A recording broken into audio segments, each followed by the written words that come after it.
Once upon a time, there were two sisters named Mangita and Larina who lived in a small cottage. Mangita was very hardworking, and in her free time she worked at her father's fruit shop. Larina, on the other hand, loved traveling and having fun. When she got bored, she would look at herself by the river and brush her long hair. "Today I'm even more beautiful than my sister." One day, Mangita and Larina's father went on a long journey that could not be undone. Although Mangita was very sad about her father's departure, Larina was happy. "Now I can sit by the river all night." After her father left, Mangita began to work even harder. In the morning, she would sweep the floor, make delicious soup for lunch, and hang laundry. Larina's only entertainment was causing trouble for her sister. She would dirty the carpets at home and pour ice-cold water into the cooked soup.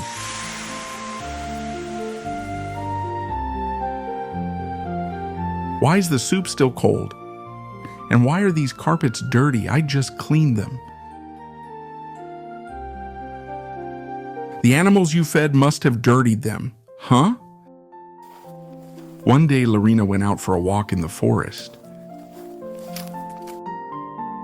She carelessly picked unripe fruits and threw them into the river. At that moment, an old woman walked slowly towards her. "Hello, dear girl. I am very hungry. Could you give me some fruit too?" Larina handed the old woman the wild strawberries she had just picked, which tasted bad. "Auntie, you can eat as much as you want. These are the most delicious strawberries in the world." As soon as the old woman ate the strawberries, her stomach began to hurt. "Are these strawberries delicious?" "Ugh, still, thank you." As Larina was returning home, the old woman fell asleep right there.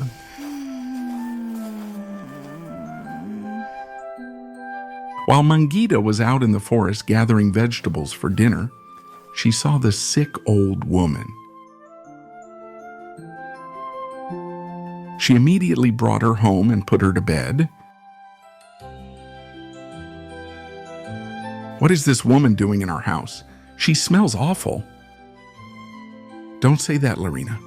The woman is very sick. We must feed her healthy food to help her recover." Mangita prepared hot soups and made herbal teas for the old woman. Larina secretly poured out the soups and put dirt into the herbal teas. "Larina, did you put dirt in this herbal tea? Tell me right now." "No, I didn't put it. The old woman did." In a few days, the old woman had recovered. "You are a kind-hearted girl, Mangita. If you ever get sick, eat these blueberries every day. You will recover right away."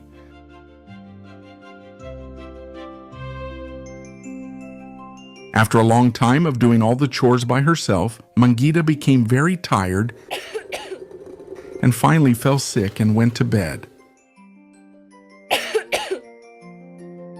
"Larina, could you bring me the blueberries the old woman gave me?"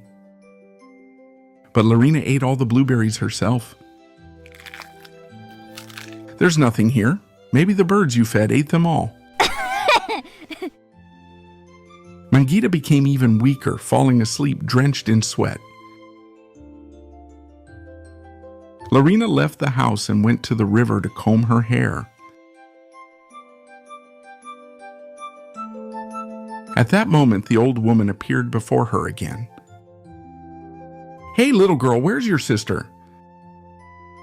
"She went to pick fruit in sacks and went to work. What's it to you?"